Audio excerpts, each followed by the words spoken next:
Welcome to the Tech Talks Daily Podcast, where you can learn and be inspired by real-world examples of how technology is transforming businesses and reshaping industries in a language everyone can understand. Here is your host, Neil C. Hughes. Welcome back to the Tech Talks Daily Podcast. Man, do I have a great guest for you today. He was one of those guys I could have just chatted to for hours. And for the first time, I'm going to do something a little bit different here. I'm going to say, even though you're listening to me on an audio podcast, I'm quite aware that today's subject matter is so cool, it might be difficult to get across just how amazing it is. So before we begin, I urge you to check out Cipher Skin on the internet and watch a video of what they're doing here. And that Cipher is spelled C-I-P-H-E-R Skin. And I'll also try and include a link on here so you can have a quick look as well. And one of their products, Cipher Mesh, wraps around any object from human limbs to bridges and pipes, collecting detailed data about objects in motion to deliver diagnostics and overcome challenges in healthcare, athletic performance, and even our critical infrastructure. Now, having recently scored a Series A funding, Cipher Skin has found great success working with physical therapists, athletes, and in June last year, the Department of Defense, in which they were rewarded a multi-million-dollar contract. But I don't want to reveal too much, so buckle up and hold on tight as I beam your ears all the way to Denver, Colorado, where my new friend Shaka, COO and co-founder of Cipher Skin, is waiting to speak with us now. So a massive warm welcome to the show. Can you tell the listeners a little about who you are and what you do? Yeah, sure. So thanks for having me, Neil. So my name is Shaka. I'm one of the co-founders of Cipher Skin. So a little bit about me. I was born in LA, raised in Detroit. My dad was a firefighter. My mother was a nurse.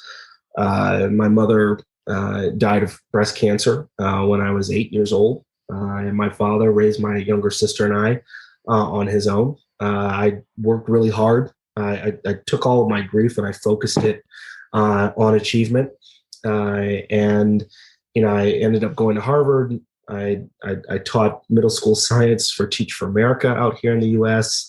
I went to medical school, became a physician.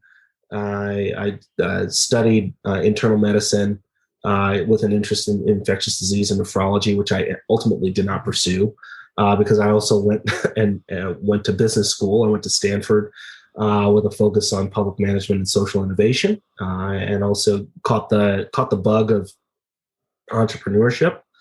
So, I trained in internal medicine down in Miami, Florida, which, offline, Neil, I can tell you some stories that will blow you away. Wow. Down there. Yeah. Oh yeah. Crazy down there.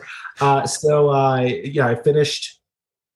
finished training, and then jumped into digital health startups. So, the important thing to know about me is that I'm a dad, and I've got two young daughters. One's 5, one's 2, and I spend a great deal of my free time being their butler and life coach. So that's that. I joined Cipher Skin and met Phil and Craig, and they showed me their crazy idea. And we worked on business plans. We worked on slide decks. We raised some money, and we grinded it out every single day to get here.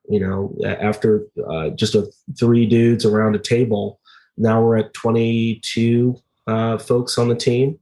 Now we have like real professionals here doing things, and instead of Phil and I trying to guesstimate whether we're doing something right or not, we have someone who actually knows what they're doing, getting things done. So it's that's who I am, and that's where we're at.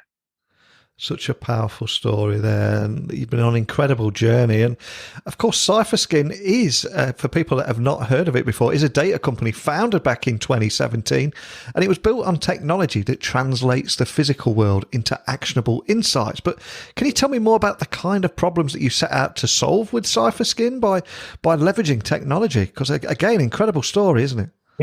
Yeah. So I think the best way to describe the big ticket problems that we're that we think that we can solve is telling you about the origin story. Yeah. And the origin story doesn't involve me, thankfully, but it involves Phil and Craig. And so the headline is, how do we predict failure in objects that take up space in the physical world? How do we understand what is truly happening to people or bridges or pipes or what have you in the real world?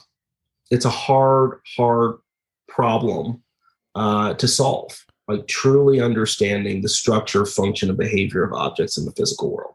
We have a lot of great data on how objects behave inside of laboratories in controlled settings. But when we get out into the real world, the equipment and technology that's available to measure that just doesn't align. It doesn't adapt to real world situations. So the origin story helps to highlight that. So Phil and Craig were in the military. They were in special operations, and they met during an episode of operating. And at that point, Philip had been in the service for nearly a decade, I think, at that point.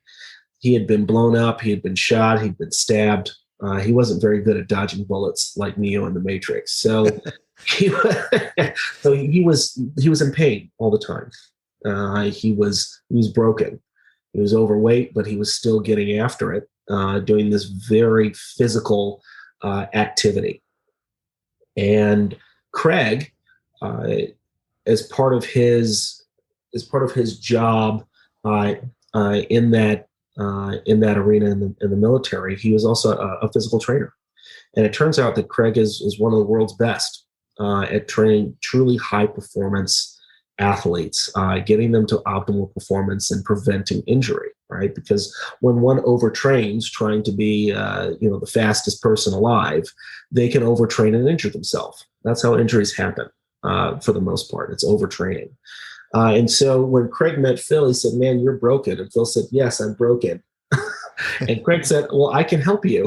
And so Phil said, "Okay, I haven't been able to sleep through the night because of all the pain. I walk with a limp. I can barely run, and I'm overweight." And so Craig worked with Phil every single day for about 4 months. And what was important about that was that there was one Craig who was looking at the quality of motion of Phil. And it wasn't just looking at one part of his body in isolation, but looking at the whole body, looking at the whole Phil, and seeing interdependencies of, all right, well, if you're walking with a limp on your right side, how is that affecting your left arm and how your left arm swings, right? How are you adjusting with your right arm, which is affecting the limp on your right side? So like all of these questions and how, whether it's your heart rate, your oxygen saturation, your mental mindset that day, all of that impacts each other at the same time, right? And so how do we unlock that?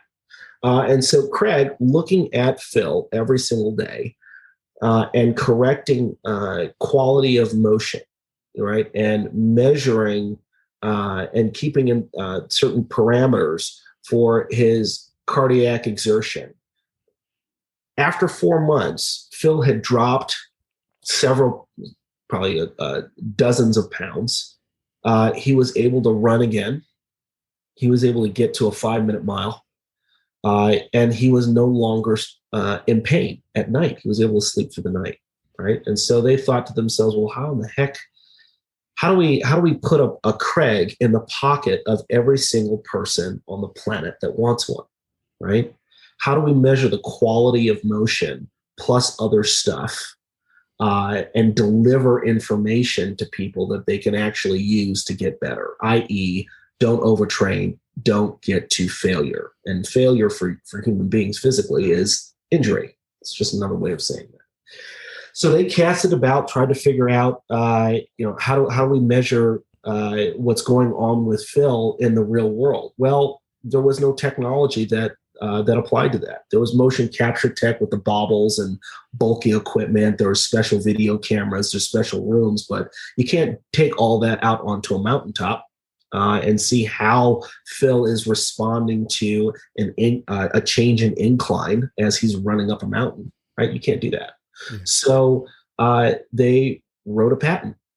They wrote the idea, and it's grounded in physics and mathematics, a principle called freedom and constraint topology, which I still don't understand despite being in school for 26 years.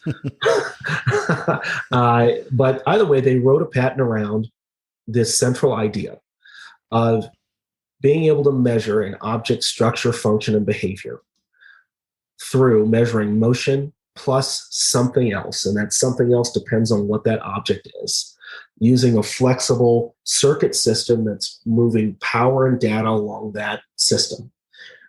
As that system, which is in the form of repeating geometric patterns, now remember it's a flexible circuit system, wrapping around an object. As that object moves, it distorts the circuit segments.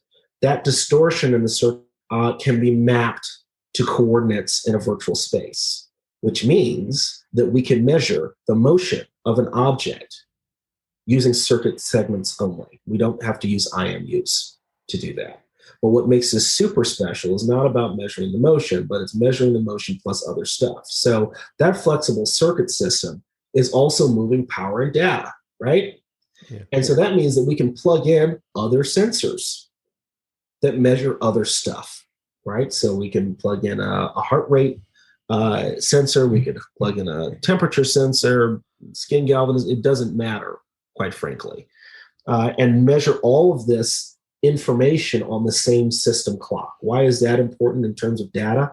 Because currently, right now, today, folks cobble together from different components. There's a heart rate sensor over here that's working in isolation.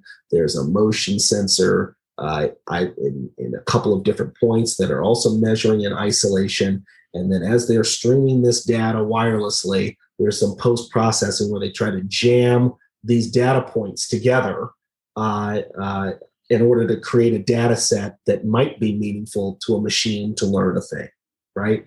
The problem is that the data in it doesn't line up. It's not comprehensive. There's gaps in the data. It doesn't completely line up. And so it's like, and here I am rambling now because I'm getting on my soapbox about data and melds and AI and all that kind of stuff. But essentially, if you're trying to cobble together data points, right, and you're pulling information and doing so wirelessly off of an object, you're never going to create a data set that is complete, gapless, and makes sense. And the metaphor that I use is like, if you want to teach a machine to learn a language, let's say German, and the textbook that you use is 400 pages in it. Currently today, the data in for quite a bit of this world of ML and AI, the data is, it's a book that has incomplete pages. The pages are out of order.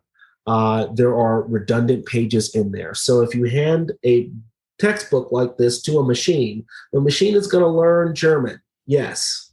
But are they going to be fluent? No, right? And therefore, the conclusions that are drawn from the machine learning a thing aren't reliable, full stop, right? For us, we said, all right, well, we need to put all of the variables on the same system clock. And we need to have that hardwired such that there are no gaps in that data, right? We have a complete textbook from page 1 to page 400. There are no redundancies. There are no pages out of order. It is all complete. You hand that to a machine to learn a thing, that machine is going to learn the thing and learn it 100%. So in a nutshell, our technology is around a flexible circuit system. It moves power and data. We can plug in other sensors into it and measure other stuff plus motion. And what that means is that it's a complete data set. And how we visualize that information in the form of an avatar that reflects someone's motion in real time. So our IP is around the method of data extraction. right? Because some folks think, oh, well, you guys say that you're a data company, but aren't you actually a sensor company? The answer is no. Our IP is not tied to any material, so we can build this out of anything. It could be conductive thread, it could be paint, it could be copper coils, it could be whatever. We're not tied to any specific sensor. We're not a sensor company, so we use off-the-shelf sensors to integrate into our product. We're not tied to any energy source. We're not tied to any radio, specific radio or way to transmit. So there's a lot of versatility. There's a lot of different applications and a lot of different industries that we can go in. And so the follow-up question is, well, why human performance? Well, it's the most human beings, or really animals, are the most complex objects on the planet. And if we are able to solve the problem of being able to measure a human's structure, function, and behavior as he or she is moving around doing stuff in the real world, then all the other problems of measuring other types of objects will be easy. And if I put the tech to one side for a moment, I need that guy's number. A 5-minute mile, I'd feel like Universal Soldier if I could run at that kind of speed. You know? You and me both. The fastest I get down to now is like a 9:15. That's all in me. I'm about the same, exactly the same. But things get really interesting when we look at Cipher Skin's patented technology called Cipher Mesh, which is a network of sensors that can be printed on any textile and wrapped around anything, such as a person, a pipe, or a bridge. So can you tell me a little bit more about that and the tech that makes it all possible? Yeah. So the technology is around this idea of a flexible circuit system. And that circuit system can be built out of conductive thread, again, conductive ink, but as long as it's in a repeating geometric pattern. And that pattern could be repeating diamonds, circles, ellipses, sinusoidal waves, and how we come to the decision about what repeating geometric pattern depends on the object and the use case, to be perfectly honest with you. And so we have a ton of versatility around what we can do in terms of measuring motion. So, for example, when we were able to measure the motion or forces applied on a pipe, and we used repeating diamonds to do that. And I'm not kidding you, Neil. We didn't have not one IMU on there. And as we were bending the pipe and pushing forces on that pipe, we can visualize that pipe bending and moving around in an animation using the coordinates that are generated from the distortions in those circuit segments in real time. It's nuts. It's phenomenal. And so that at its core is what the technology is. It's the idea of wrapping around in these flexible circuit systems, plugging in other sensors to measure other stuff all at the same time. Because of Cipher Skin's versatility, there are nearly unlimited applications from off the top of my head there. And straight away, I would think physical therapy and training to continuous monitoring in pipeline management, for example. But do you have any use cases that you could possibly share that would just help bring it to life for anyone that's listening to us today? Oh, yeah, for sure. So with our current target market in recovery and performance, which is underneath general wellness. So we sell to physical therapists, and the use case for them is that currently what they use to measure joint health and the objective data that they have to measure in order to get reimbursed. So for the folks in the UK, we have insurance over here. We don't have a unified health system as you all do. And so folks have to submit to an insurance company in order to get paid for work. So currently what they use is a plastic protractor called a goniometer. It is highly error prone. I used to use it in my own clinical practice, and I'll be honest with you, there was some guesstimating involved when I was trying to measure joint angles. So the use case here for physical therapists is you can put these pair of sleeves on a client. You can run them through an initial evaluation, an assessment, whether it's a first-time visit or a progress how do you say, a progress report or a follow-up visit. And you can quickly measure the things that matter in terms of range of motion. And we're not just talking flexion and extension. It's also internal, external rotation, adduction, abduction, hyperextension. We can see all of that all at the same time. We're measuring that very quickly. So it takes the data collection component of an in-office visit and it reduces it from several minutes down to seconds. Okay. So that means that there's more quality time for the physical therapist instead of futzing around with a goniometer to actually, talk to their client, talk to their patient, understand what the pain points are, have more time to talk about interventions and coaching and education, right? And then on the back end, downstream, the transcription of that data into an electronic medical record is also reduced. So instead of, what happens right now where you're using the plastic protractor, you're writing down some measurements on a piece of paper maybe, or you're trying to keep it in your head. And then later on in the day at 5 or 6 p.m., you're sitting in front of your computer trying to type in all of this information that I remember you wrote down on a piece of paper or it's somewhere.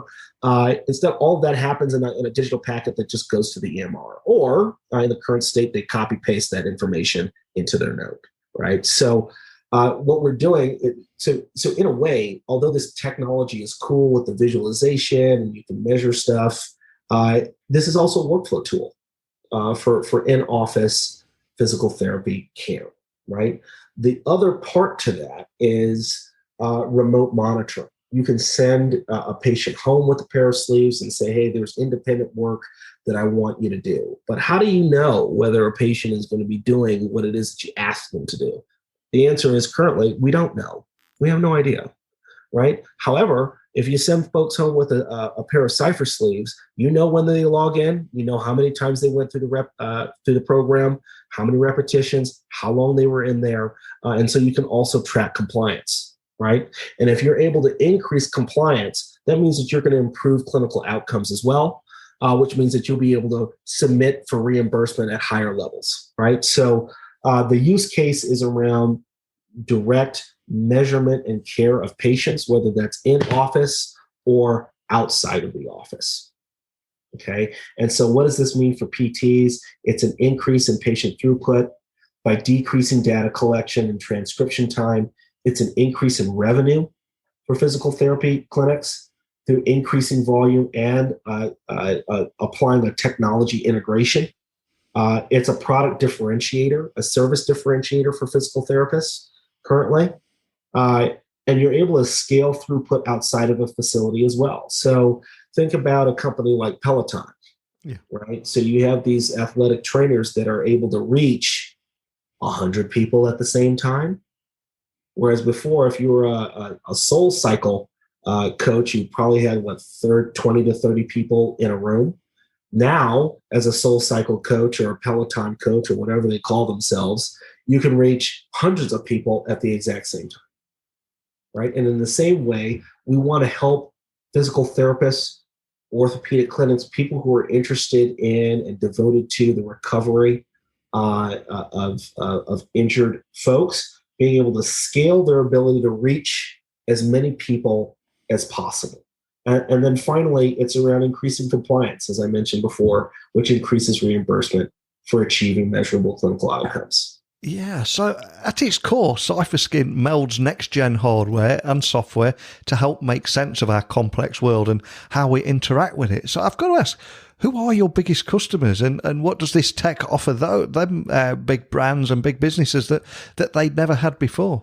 Right now, our largest customer is the Air Force within the Department of Defense. Now, there's a specific unit and company that we're not allowed to talk about. Yeah. But Air Force is our largest customer.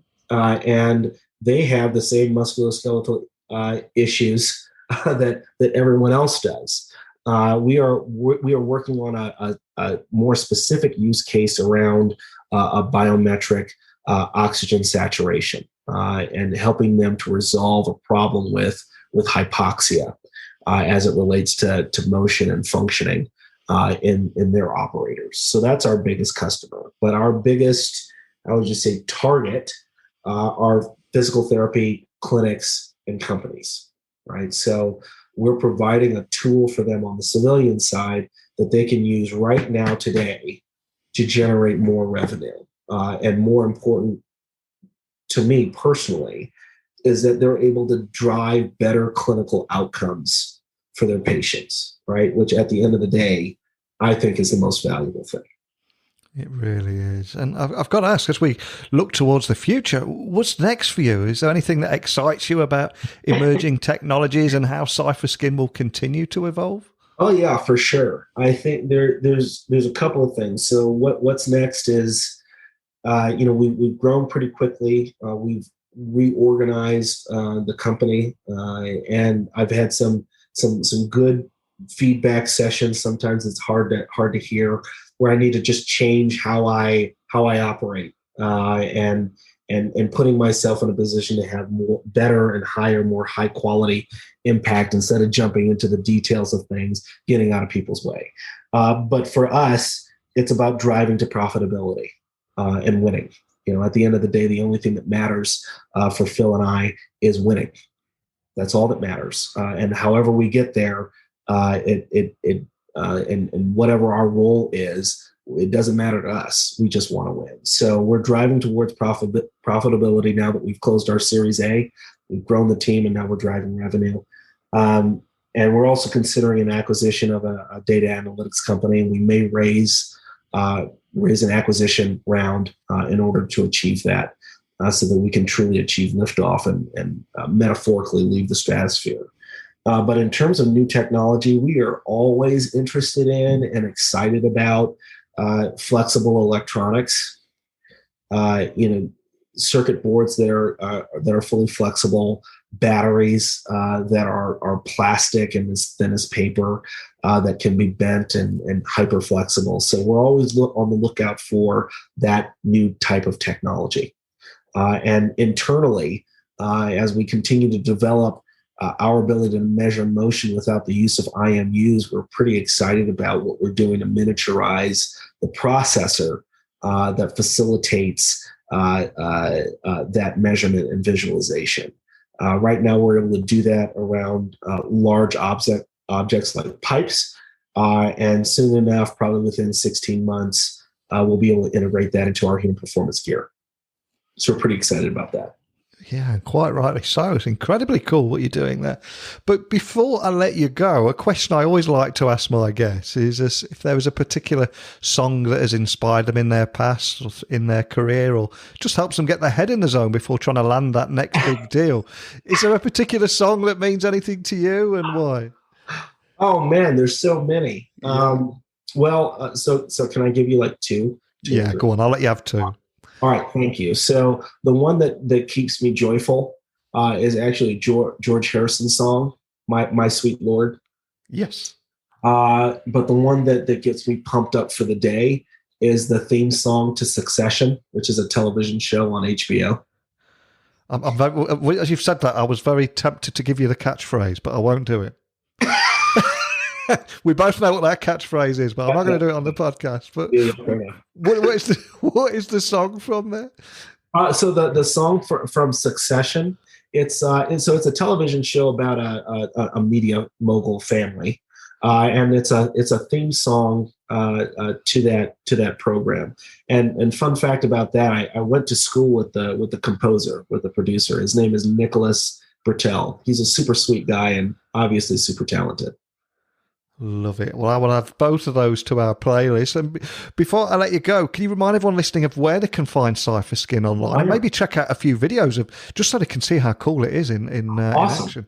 Yeah, great. So if you visit www.cipherskin, that's CIPHERSKIN.com, you can find a lot of information about us on that website. We also have a YouTube channel that I think is called Cipher Skin as well, and you can see some of our demos and some of the more candid moments that we've had over the last few years. So please check us out. We're on social media. We're all over the place.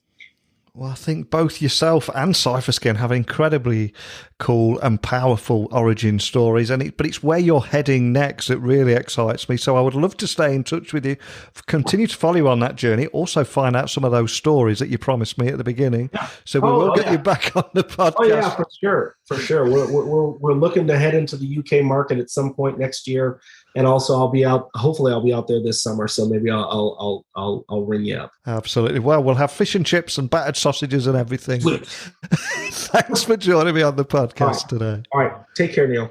A big thank you to Shaka for sharing his entrepreneurial journey and what led him to starting Cipher Skin with his co-founder. And as I said at the beginning, at its core, Cipher Skin melds next-gen hardware and software to help make sense of our complex world and how we interact with it. It's incredibly cool.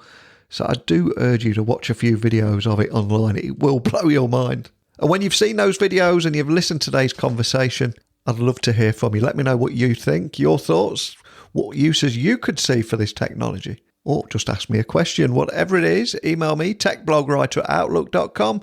My website is techblogwriter.co.uk. But all that's left for me to say is a big thank you to Shaka for taking the time to share his story with us today. And an even bigger thank you to each and every one of you for tuning into the podcast. Hopefully you'll join me again tomorrow. But until next time, don't be a stranger.